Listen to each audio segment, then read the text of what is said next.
Welcome to Rooted in Reality. This is a real conversation with real people about life, alignment, and what we're actually moving through. I am Nicole Marie, and this is not a formal interview. It's actually a guided conversation where we explore where you are in real time. So please join me in welcoming today's very special guest.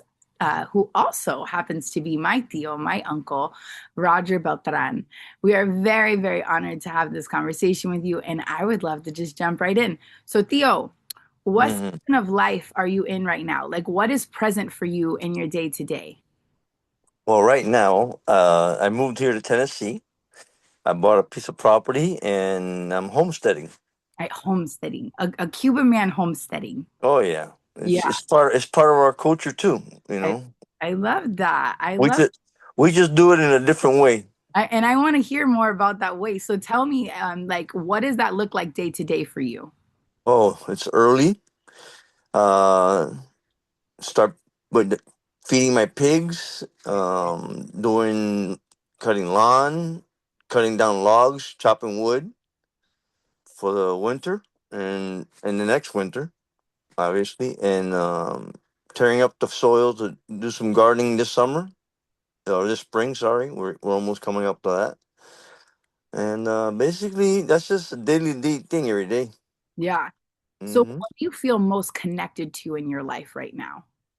Nature, Nature. I love that. Me too. Same. nature, the outdoors. I embrace it. Always have. Just when I lived in Florida, it was a different type of nature. Yeah. You know. And Uh, so, what do you think that it has done from you, like being in Florida, always around the water, to now being in Tennessee? Like, what would you say that that feels like? well, for me, I don't like crowds too much.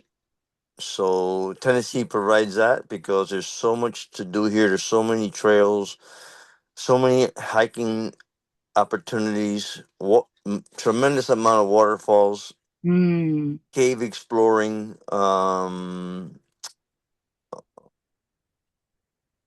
You can paraglide here, which I'm planning to do. Oh, I want pictures. Yeah, I plan to do my paragliding. Was one of my bucket list things. But other than that, it's just overall the Smoky Mountains are right close by. I'm like an hour and 30 minutes away from that. So I mean, we're like situated in an area where it's like East Tennessee, where it's between Chattanooga and Knoxville. So it's like the perfect environment, the perfect setting for what I'm doing. I love that. hmm What do you feel like is like shifting or changing like in your life? Uh, Maturity. Mm. What does You that know, look like? it's kind of weird in a way because I grew up pretty fast when I was younger. Hmm. My maturity level, I think, was different than other kids growing up. So you're still learning. That's one thing I can always tell people is no matter what age you are, you still you're still learning. And if you put yourself out there, and try not to, I don't know how to explain it, but and try to embrace it more and try to step away from it, it's very helpful. It teaches you a lot of things. And I have two kids of my own, which helped me a lot growing, raising them. Hmm. Uh, I have, my own siblings that, I learned some things from them, and there's some things I didn't learn from them. Learn what to do and what not to do, right? Mm, Yeah. Absolutely, yes. Mhm. So, what in your life right now feels really solid or really grounded? My relationship with my wife. Mm, that's Yes. beautiful. Yes, but it's work in progress. I mean, it takes two to make any marriage work, I think. But you have to have consideration for the other people involved and patience, a lot of patience. How long have you guys been married? This it will be 20. I want to say 27 years. Wow, Mhm. that's a long time. Oh yeah, it's a lot of patience. Yeah. Yeah. a lot of patience, you know. But it works both ways. You know what I'm saying? You got to learn to give and take. Sometimes I know some people. When you're not used to that, and you've been single, and you've just been me, me, me all the time, and then you get involved with somebody, and then you start living with them. Things pretty. You get humbled pretty quick. Mm, If you allow it to. Uh, but that's something you have to work in within yourself. And sometimes you have to step back and look in the mirror and see what are your flaws. mm, And not so much point the finger. You know what I mean? Because sometimes we all have busy schedules. We overlook things, especially when it comes to relationships. And nowadays, obviously, with this running, running, running, running, running, running, you don't have time to think. We run off of just spontaneous reaction. yeah. And I believe that nature and peace kind of ground you. Mm, So you have the time to think and dwell on things that maybe you need to work on for yourself. mm, I try very hard every day to do something, at least once a day, to do something better for myself and better for others. I love that. Yeah. Where would you feel like, maybe if anything, if there's something in you right now that feels like a little off or a little out of sync, something that wants your attention or for you to bring balance to, what is something that you're working on in that aspect? Building a relationship with my daughter. Mm, She moved away to Australia, and she has two kids with her now, and she's going through a bit of a little thing. So yeah, trying to work on that relationship. that's Um, beautiful though. The yeah. awareness of it. Sorry, I'm getting a phone call, but it's okay. I'll answer later. So, what's been taking up the most space in your mind lately? Right now, having to deal with the death of my wife's dad. Mm, I didn't have time to mourn my own mom and dad because it was like one, I was in California when that happened, mm, and then my dad, I was in Tampa, so I didn't have really the time to mourn properly. So now that I'm with my wife, I'm trying to. I mean, we wasn't raised. I was raised differently, so I think my generation and my circumstances were different than most people's because, like I said, I grew up pretty quick. We had to grow up pretty quick. It wasn't a choice, so, just because of certain circumstances. My parents couldn't, uh, unfortunately, provide for us stability in mhm. our lives. But that's okay. They did what they could. I love them to death. But now we're adults now, and we got to make it our own. We got to make the changes. We got to break the chain. And I think that's what most people need to like really focus on. Not so much the bad, but the good. Yeah. So, what is it that, like, in this time of reflection, right? What have you been rethinking or realizing that you've outgrown? That I've outgrown. Hmm. Uh, Anger. Ooh, how so? Anger. I mean, I was never a type of person that expressed my emotions. Mm, So I bottled up a lot of things without people even knowing what I was going through or mentally. So, and the maturity part helps with that because I've been able to like speak and pour out my emotions in a not so angry way. mm, You know what I mean? So, like I said, it's work. We some people grow, and it takes time. For others, it doesn't. But in my case, it took time. yeah. I've been through a lot in my lifetime. A lot of emotional roller coaster rides. You know what I'm saying? Yeah. So, a lot of ups and downs, a lot of ups and downs, high moments, low moments, happy moments, sad moments. Mm. But, it made me the man that I am today. I can say that. So, how old were you when you came to America? I was 1967. I was a year old. Oh, you were a baby baby. Yes. Yeah. Yeah. And that process, from what I was told from my mom, out of all five brothers, because one of them was born in the States, I wasn't at the time.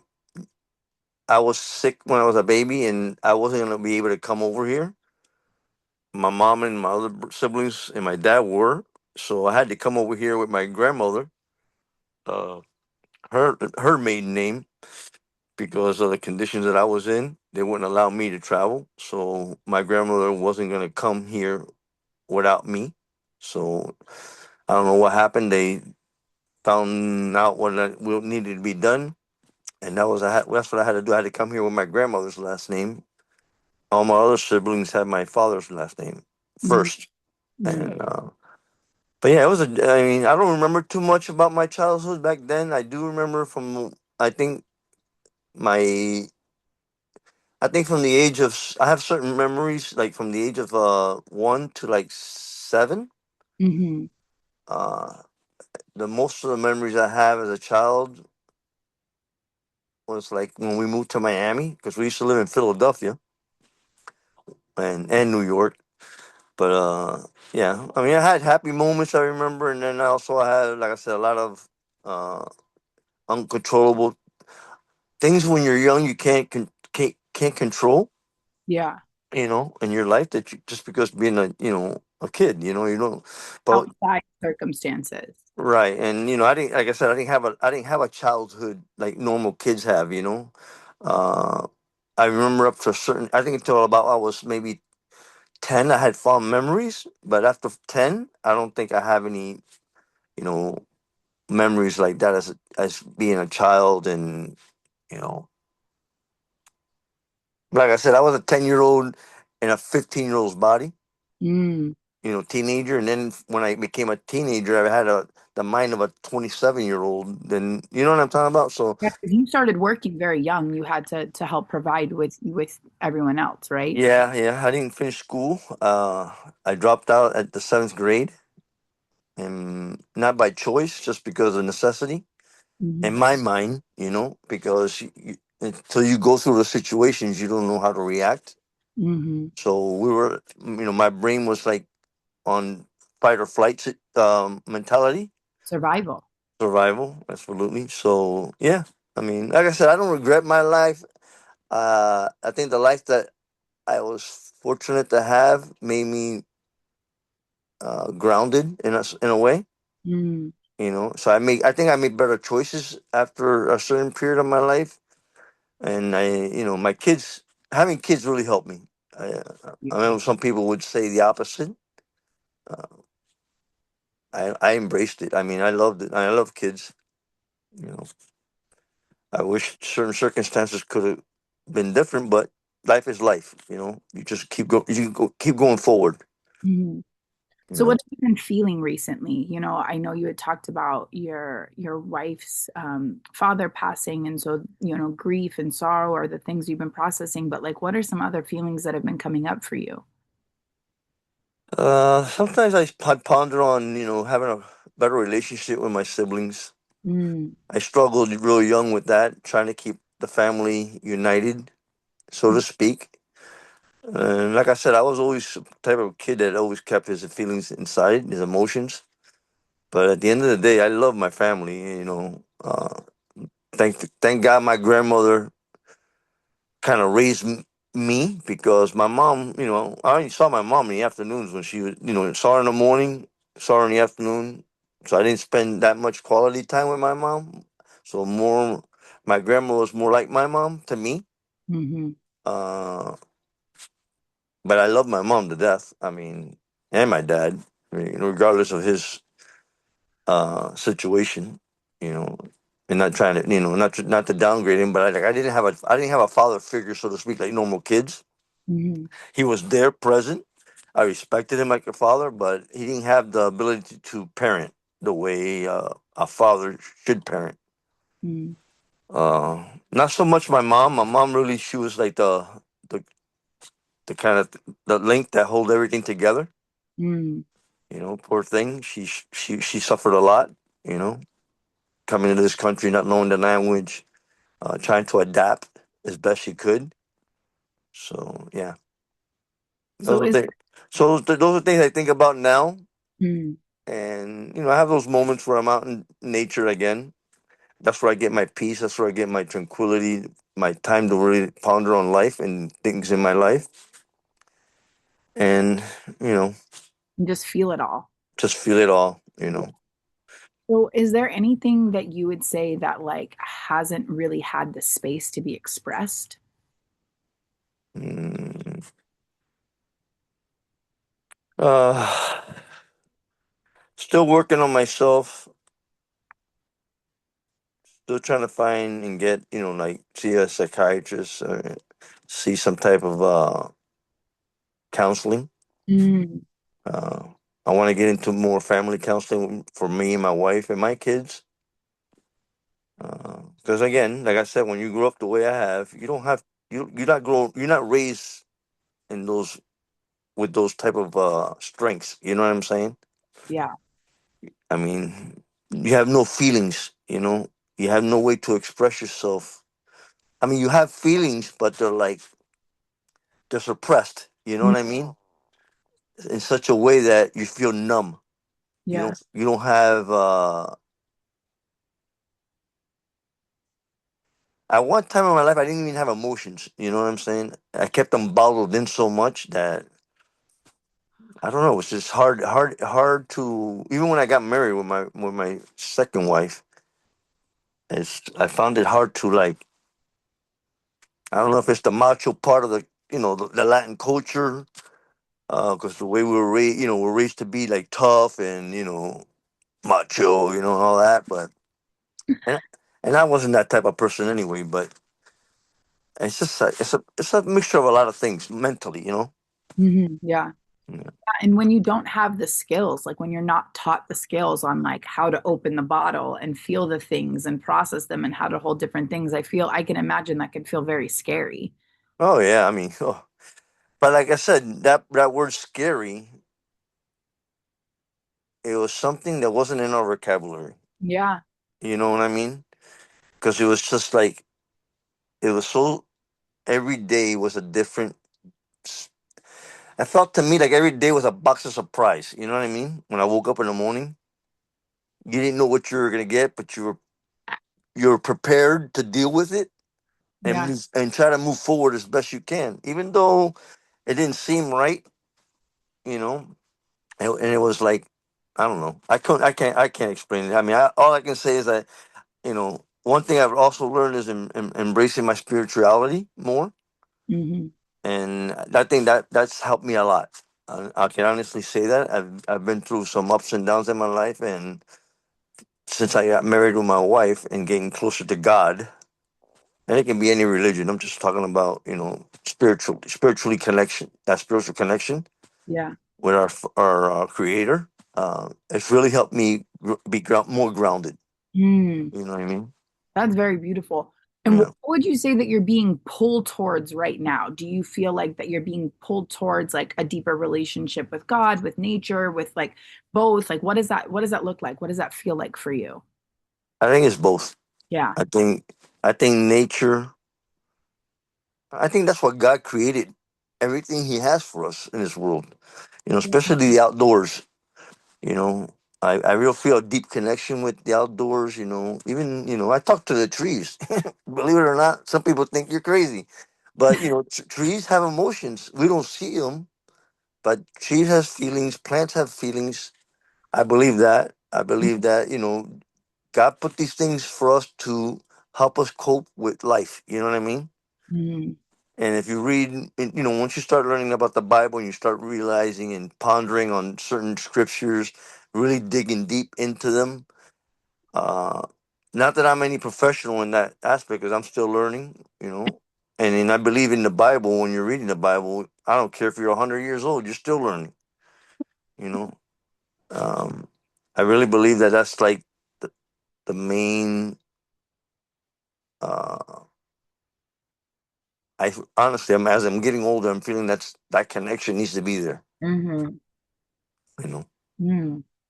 Yeah, and I think it's important, right? Everyone has it in different ways. For you, it's been through religion, it's been through the Bible, and so, for others, sometimes it's through astrology, sometimes it's through creating, different paths and writing and journaling, right? And I think it's beautiful that each of us have that different pathway. So, what feels like it's asking more of you in your external world? What is fighting for your attention right now? The spiritual part, Mm, yeah. being more involved. Uh, when you're in any type of congregation, right? For some reason that connection with other people Mhm. involved, it starts to get you start. It's like family, you start to get, you know, you start to build a relationship, like a family relationship with not only with God, but people who are also in the same plane that you are in Mhm. Mhm. spiritually. Mhm. So I have a lot of people now where I'm trying to, are being more involved with me and vice versa. Mhm. So it takes time out of I tell you what, it allows to build time so that you're not dwelling on negative thoughts. Yeah, you have to create space for it. Right. So everything has a balance, right? I mean, not to say that you're not, you shouldn't, you should suppress it, but it helps you deal with day to day activities, maybe things you're going through. Uh, I mean, that's my opinion. That's beautiful, though. Hmm. So, what in life feels really easy for you or very in flow? Like when you're doing it, you could just get like lost there. Everything that I'm surrounded with now, Yeah. you The know, in the homestead. I got 2 acres right here, and I wish I had 100 acres. That's the goal, right? And I wish, and it's not that I don't get along with people. I'm a people person, always been, that part of me. It's just I like space. Yeah. you know, Even when I was in the, when I was in Florida, the ocean, I had a calling for the ocean. You know, I don't know. I think everybody's kind of different that way. I mean, I'm sure the people here that grew up in the mountains, these mountain sceneries, that's their calling. Mhm. Because they were born here, raised here. That's all they know. You know what I mean? Mhm. But I can say this though for myself is that I believe that's my therapy. Yeah. That is my therapy. That what calms me. It's hard to explain. I mean, my wife asks me, sometimes we try to talk and have conversations to open up more. But I feel that when I have the time to like dwell, because I've always been a loner type person. Yeah. So when I have time to ponder and I'm by myself and my ADHD doesn't bother me, because I think that's another thing that helps out with my ADHD is I'm more focused. Yeah. Being outside. Yeah, Yeah. Is where do you feel like you're having to like push extra hard to show up right now, if any place? Like where do you feel like you're pushing? my own demons. Yeah, to get out of your own way. Yeah, Oh, yeah, you yeah, know, and bad habits, that- obviously. yeah. Bad habits that were ingrained with me to me, not by choice, just by circumstances in life. That when you're that young, like I said, I could have turned out a I could have been a different person growing up. I could have been in jail. I could have got involved in a lot of other things, which I'm Mhm. no saint. I've done my share of drugs when I was younger, but not crazy stuff. Just I smoke pot. You know, these are all things you learn when you're raised in the street. Yeah, You know what I mean? When the street is raising you and not your family. yeah. You know what I mean? So, and that's just because of that flight and fight situation. To try to find who you are. You know what I mean? Yeah. But Is there anything that you feel like you've been avoiding looking at in yourself? Like, is there parts of you that you know, like, oh, I still need to get here, but I'm not ready for that yet. My spirituality. I take Yeah. it one day at a time. Uh, but I do. That's one thing I really do work on. I try to work on a day-to-day basis, even if it's just surrounding myself with the right uh, people. Mm, And that's a big thing. You know, there's a scripture, not a scripture, but there's a Christian saying. It says, or even a Spanish saying, is the person you hang out with, or your circle of people you hang out with, mm, determine the type of person you become. mm, mhm, Right. So I really try to work on embracing positive people, positive energy, staying away from drama, people who cause drama in your life, and that can be family, and that can mhm. be friends. And not everybody's your friend. That's another thing to have learned growing up. In this generations, oh, I got all these people, friends, and Facebook and all this. I mean, to me, growing up and learning about what's a friendship is someone you grew up as a child and you've been around that person a lot. You know what I'm saying? Like, I'm not talking about 2 or 3 days. I'm talking about years. Seasons. Those are friends, and Mm, those are few. You can't count them on your finger. yeah. So that's how I was raised on having that type of, and I never had that type of relationship either. Growing up, I never had friends that I can say were true friends because we moved a lot. We moved around so much in my lifetime. I mean, that I can remember 100 different places my parents had to move, Mm. and that's what I can remember. And I know my mom, when she was alive, she can think about. I mean, she had the ability to remember every address Oh, geez. of every place we've lived since we've been here from Cuba. Mm. You know, yeah. I have a question about Cuba, if you remember, if you heard stories. Now, when they were when Abuela and Abuelo were living in Cuba, did they have like a place? Like, did they live like in a like? Did they move a lot, or were they more stable over there? To No, no, we were all born. From what I was told from my grandmother had a house. We were all born in that house. The house that we lived in had it was like the dirt outside, but really compacted. So back then, people swept that floor to a point where it was like concrete.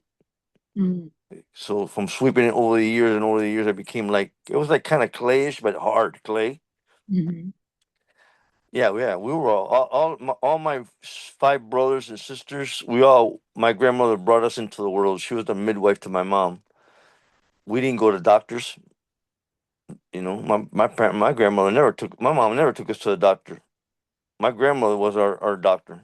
mm, So we always had plants in the yard, like home remedies that my grandmother would use with us, common colds to whatever. I mean, whatever it was. And it's funny because I always make fun of my grandmother because you could ask her for anything, she'd pull out of her bra.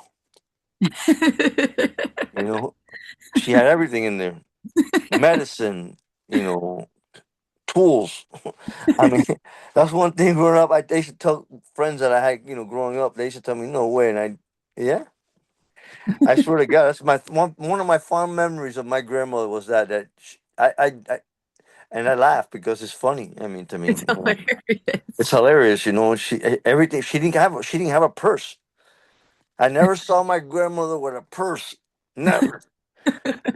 So, you know, yeah, that's one fond memory I remember about that.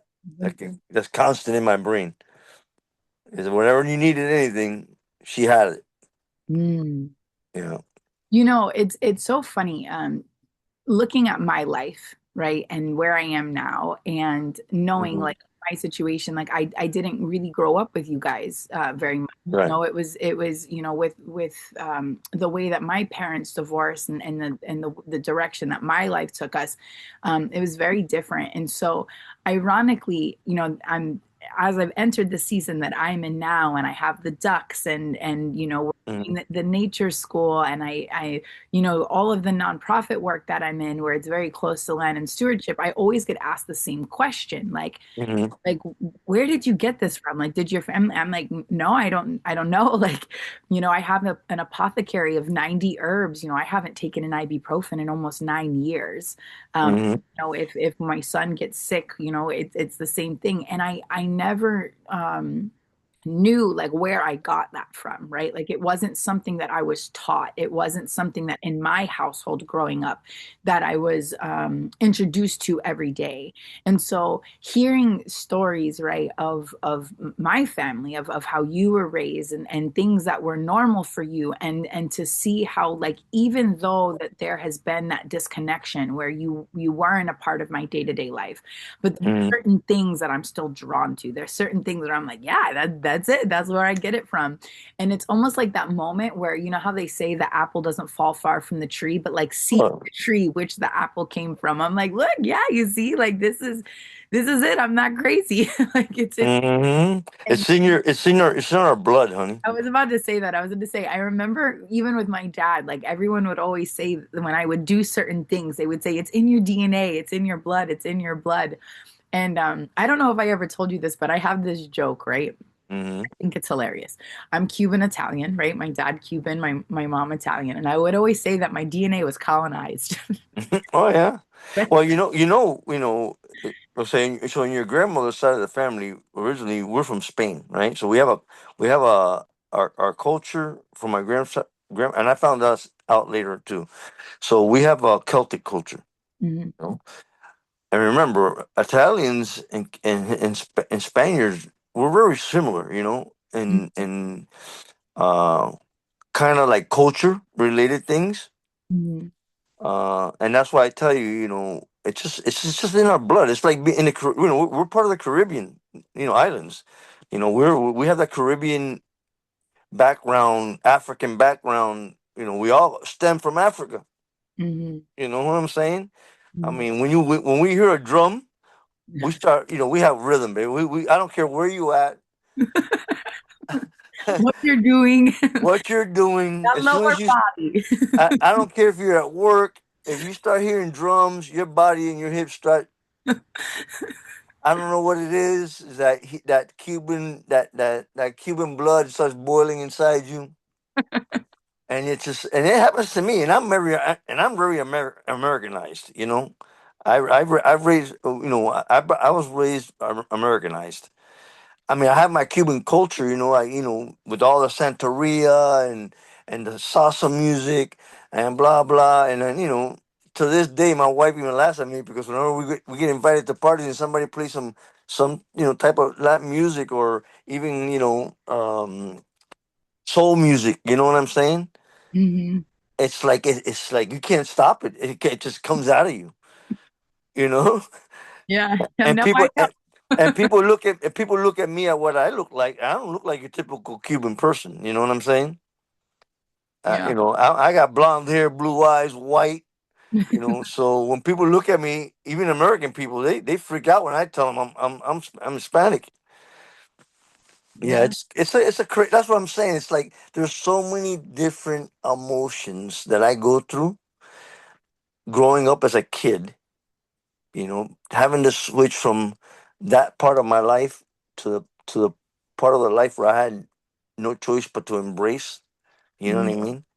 Growing up as a kid, because remember when my parents came here, we were forced to learn English.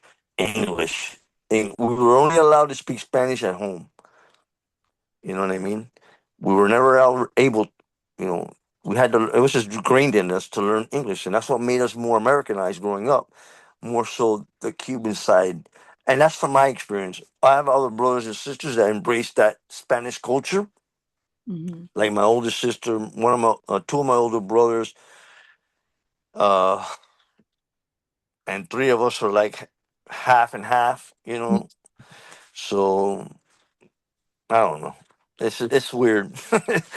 I laugh every day. That's one thing I laugh. It's just I have to laugh. Yeah, there's sometimes the only way through it. So so in the house, right? Like you know, abuelo and abuela, they didn't speak any English. And so you and not even your grandmother. And so you guys were out in the street having to learn English. So the streets taught you English, right? And Hmm. in the house, you were only allowed to speak Spanish. And so a lot of times did you feel this conflict of like needing to be the interpreter, needing to be the advocate, right? Because your parents, they didn't know how to Oh communicate. yeah, I mean that's why I had a relationship with my grandmother because she used me as her translator most of my childhood, and I was the go-to guy to take her everywhere she wanted to go because she wanted, hey, 'cause she didn't drive or she was old when she got here, so I was her caveat as far as her travels, right? So I went on buses with her anywhere we needed to go. I was that guy, Mm. and again, so we were the translators, for my parents, you know. And what did that feel like to like have to hold that responsibility of Hard. It was hard because your brain has to develop two vocabularies, Mhm. and right now as an adult, my strongest vocabulary obviously is English. I can communicate in Spanish very well. My problem is sometimes with the pronunciation of certain words, finding the right word to translate so that from English to Spanish, Spanish to English. Mhm. And remember, English is a really for Latin people. English is one of the hardest language to learn. Yeah. So because we have a different vocabulary than regular, a different alphabet than you guys have, Mhm. and a lot of things we have double meaning words too. That mean that have double meaning. I don't know how to explain it, but Give me an example. like endos. You know what I'm saying? Type things. Like Mhm. even when we have jokes in Spanish to Mhm. translate them into English, it's weird. It doesn't sound funny to American people, but to us it makes sense. Like we have a thing where we say it says camarón que se duerme, corriente se lo lleve, right? So in English, if you translate, that is shrimp who falls asleep, the current will take him. Mm. Oh, that's a good one. So so what that translates into is like don't fall asleep, basically. Wake up. You know what I'm saying? Yeah, like spiritual, but that's like deep, and I think that it's so beautiful how a lot of the Spanish language speaks through the soul. Oh yeah, And so we have a lot of innuendos like that we use certain term. Like it's kind of like it's not the original Spanish speaking that like in Spain, right? yeah. They speak it correctly. Yeah. We're our culture. We embraced a lot of street talk.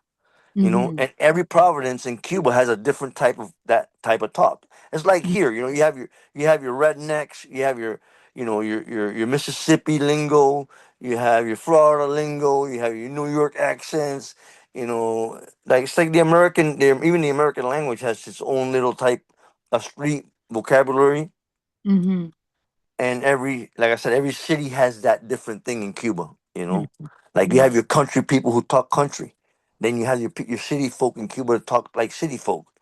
Then you have your educated vocabulary that doctors and lawyers and you know educated people in Cuba speak like. But at the end of the day, I don't care where you're at, you can communicate with people somehow. You know what I'm saying? You hear them drums, and everybody's gonna stop talking, and then Oh, will oh start. yeah. It's like the nations. It's like I said, it's like all those tribes in Africa when they were starting to drum. You know what I'm saying? Yeah, it's funny. Is the universal language is the drums. Like, Yes, to us it is the drums, rhythm. We've I always re- had rhythm. and I I don't, remember like growing up, like there would be I remember sometimes where there would be like so much tension in a conversation, and then all of a sudden somebody will put music on somewhere, and like the tension would just like melt. Like it was but almost but but also remember, a lot of people take that they confuse that tension and they think that you're arguing, but it's really not arguing. No, no, it's that it, and that's something in Italian culture too. I remember I have a friend of mine here, an older Jamaican guy, and he says, Nicole Marie, he's like, you really need to soften that personality of yours. I said, sir, what are you talking about?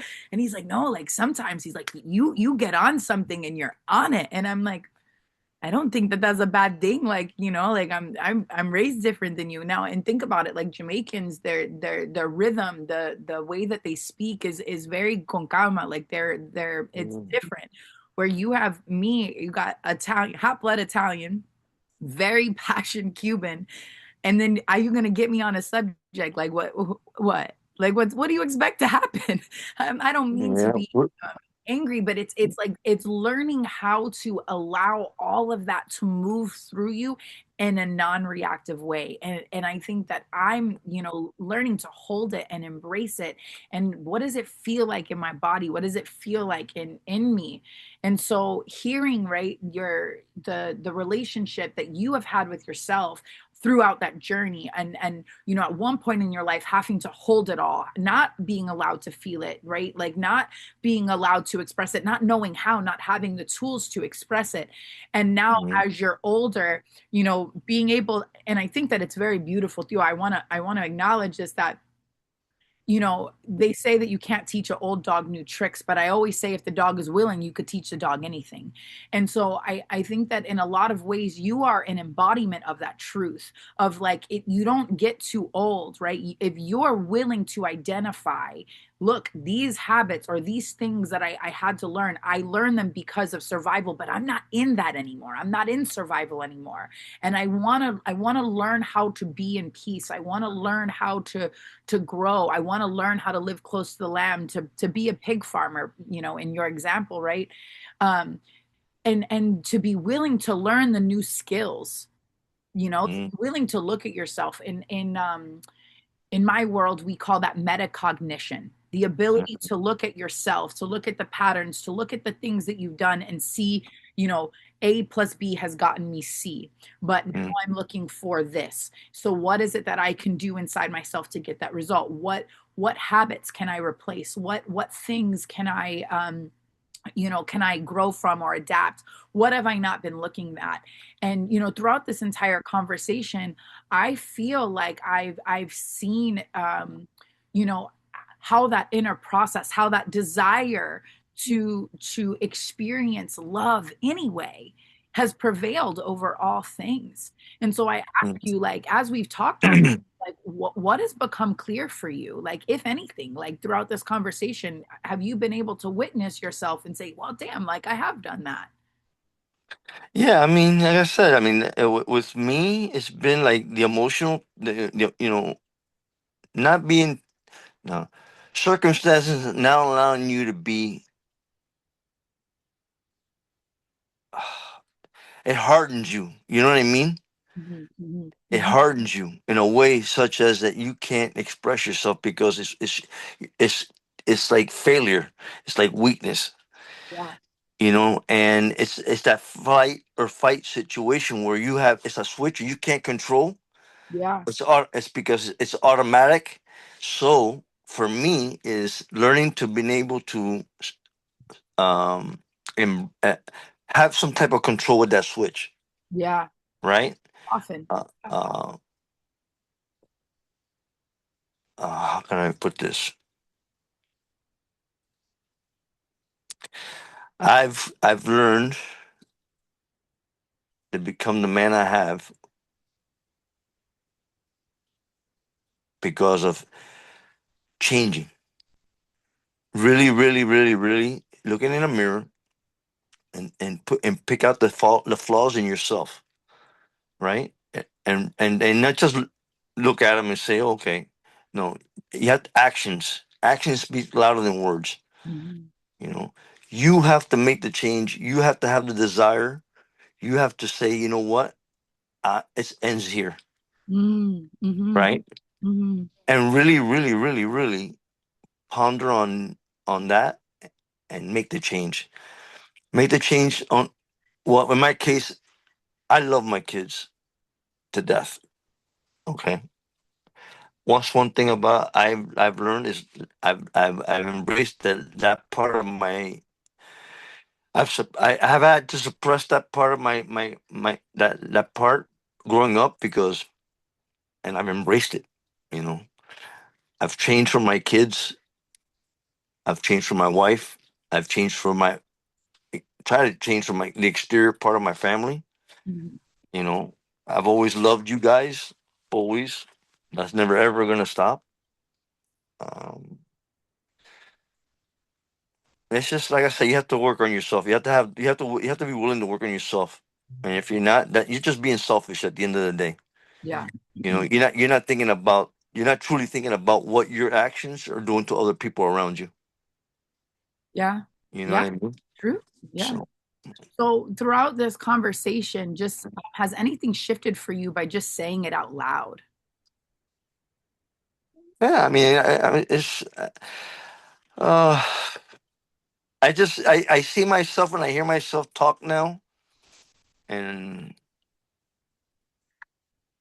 I've learned a lot and you know I'll be 60 years old this month coming up and I've learned a lot. I've learned a lot in the last 30 years of my life. You know, Yeah. That's I, beautiful. I think I've matured more. You know, as a man, I still working on myself again. Like I said, that's never ending. You know, and like I said, if you're able to be humble yourself to the point where you can accept it, you know, and really embrace the humbleness, Mhm. and if not for anything, do it for your do it for the people around you. Mhm. You know, if anything, you know, if anything, just do it for the people you truly say you really love and have feelings for them. Mhm. That's where it counts. Yeah. At the end of the day, that's where Yourself. you make the change. Yeah. That's where you make the change. That's how you break the chain, and Wow. that's how growth happens. I think you know what I mean. Mhm. Yeah, I could see that. It's like by loving yourself, you're loving them more. You're Right. able. Because if you're broken, you can't help nobody. Yeah. You know, Yeah. doesn't it? I mean, to me, it makes sense. You know, how can you help somebody if you're broken yourself? Right. You know. If this glass has cracks in it, how can it hold water? And if it can't Hmm. hold water, how can I pour it and share with others, right? It's Hmm. and it's very beautiful the way that you see yourself like that. If somebody, right, was say somebody felt like they are where you were, right? What advice would you give them? What would you say to that person? Now, knowing what I know now, I would say, and I'm not just saying it just to say it, I really mean it, is find God in your life. Mm, Open that part of open that book, embrace it. We're not perfect human beings by all means. We're all gonna fail. But the problem is what I've learned is that if you fall, you need to learn how to dust yourself off and instead of you know, like I see it like a ladder, you know. If take one step on the ladder, take two steps, then you fall. But instead of going back two steps, try to go four steps.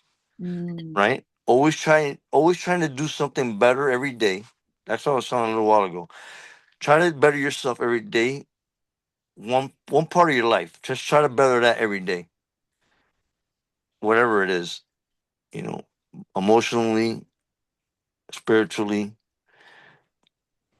in all aspects of that. You know what I mean? Like that's how I think that's what I'm working on right now. You know, is every day I try to do something to better my life, better myself, right? Self healing mhm, in my own way. Like I mhm, said, I mean, I'm trying to see a therapist, but I just learn by what my wife does. You know what I'm saying? Sometimes watching other people. Um, and one thing I do say is I grew up I always hung out around older people. mhm, I think that's another thing too that my grandmother taught me when I was a child is Listen, listen with your ears, not your mouth. Mm, You know, but really listen, especially to older ones. That's why I have a deep connection with older people too. That's another thing I've learned. You know what I mean? yeah. Yeah, because the wisdom from lived experience is Mm, priceless. yeah. Yeah. That's beautiful. So Hmm. what I'm hearing is that you're in this season of connecting, going inward, finding God in your everyday life, that you're feeling really close to the land, homesteading. You're really coming into yourself in this new way, and you're in a space of like just allowing yourself to feel everything, to love, to deepen those relationships, to learn how to show up in a new way. And it feels like you are honoring and witnessing everything that brought you here without judgment, which is beautiful. Like you can look back at the past and you could say, I could see where I could have made different choices. You're not judging yourself for it, but you're witnessing it. And in each moment you're striving to do better. And I think that it's incredible.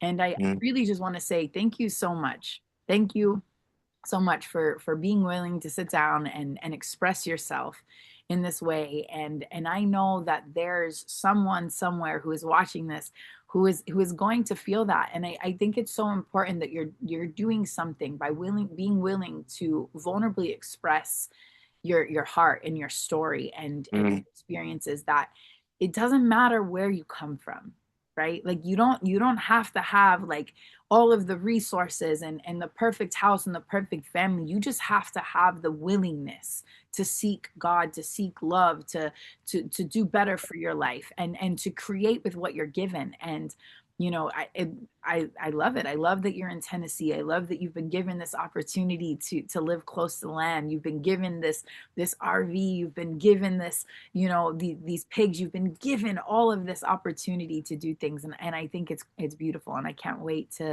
Hmm. I can't wait to see them piggies grow up. They're so cute. Yeah, I mean, like I said, I mean, all I can tell you, my love, is that life is hard. Money doesn't fix everything. Mhm. You know what I mean? We grew up poor, so, but I think there's more beauty in being poor than having riches. Yeah. You know what I'm saying?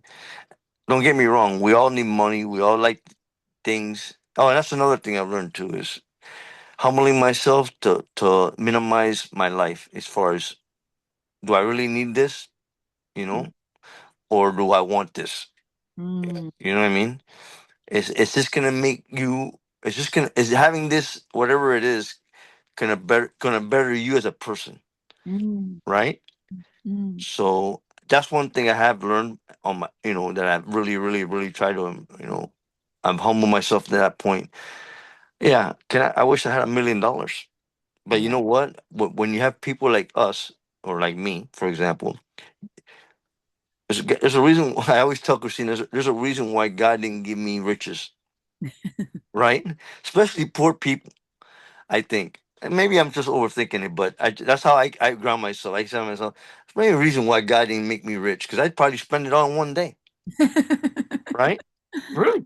Yeah. Then now you're learning new habits, right? Exactly. So, like you said, I think life humbles you in a way that you start to realize, yeah, what I would like to have a four wheeler, what I would have to have a I would like to have a homestead where I have all these farm equipment. But you know what?